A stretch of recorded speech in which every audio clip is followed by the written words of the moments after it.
ये सम है सिंप्लीफाई का। सिंप्लीफाई माने ये देखिए, ये जो सिंबल है इसको पढ़ते हैं इस टू, क्या पढ़ते हैं, ISISTO2 इस टू, ठीक है। और इसको रेशियो भी पढ़ते हैं, क्या करते हैं, रेशियो, ठीक है। रेटियो लिखते हैं, रेशियो पढ़ते हैं। और इसका मतलब क्या होता है, अपॉन। कैसे, जैसे न, इससे पहले लिखा है 98 तो हमने 98 उतारा, ठीक है। इसके बाद लिखा है 63, लेकिन दोनों के बीच में क्या आ रहा है, 98 और 63 के बीच में ये दो पॉइंट आ रहे हैं, जिन्हें इस टू आ रहा है, या इसको पढ़ेंगे क्या, 98:63 या 98:63। तो इस पॉइंट को कहाँ पे लगाएंगे, ये पॉइंट, ये लाइन बन जाता है, डिवीजन बार इसको कहते हैं, ठीक है। फिर इसके बाद ये 63 लिखा है तो नीचे 63 लिखते हैं। इनका मतलब होता है कंपेयर करना, यानी इसको इससे कंपेयर करना, इसके मुकाबले में कितना, ये मतलब होता है रेशियो का, ठीक है। अब 98/63 लिखा है। अब ये दोनों किसके टेबल में आते हैं, कोई ऐसा टेबल सोचिए जिसके टेबल में आते हो। अगर हम 2 के टेबल में सोचेंगे तो 2 के टेबल में 98 आता है, लेकिन 63 नहीं आता, क्योंकि 2 के टेबल में कभी भी आखिरी में 3 नहीं आता है ना, 8 आता है। 3 पे बढ़े, 3 के टेबल में ये नहीं आता, 9, ये तो आ जाएगा, लेकिन ये 3 के टेबल में नहीं आएगा, ठीक है।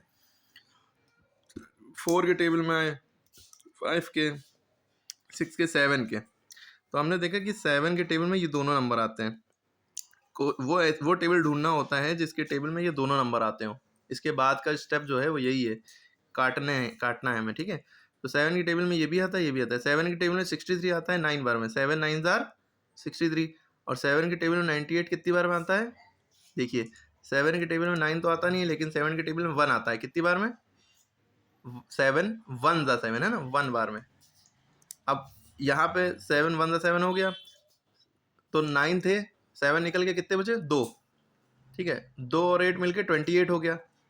तो 28 7 के टेबल में कितनी बार में आता है, 4 बार में, 7 4 दा 28, क्लियर है। तो अब हमारे पास बचा 14/9। अब कोई ऐसा नंबर सोचिए जिसके टेबल में ये दोनों नंबर आते हो। 2 के टेबल में 14 आता है लेकिन 9 नहीं आता, 3 के टेबल में 9 आता है, 14 नहीं आता, 4 के टेबल में भी नहीं आते ये दोनों नंबर, 5 के टेबल में भी नहीं आते, 6 के टेबल में भी नहीं आते, 7 के टेबल में नहीं आते, 8 के टेबल में भी नहीं आते, 9 के टेबल में भी नहीं आते, तो ये किसी के टेबल में नहीं आते। तो यही हमारा आंसर हो गया।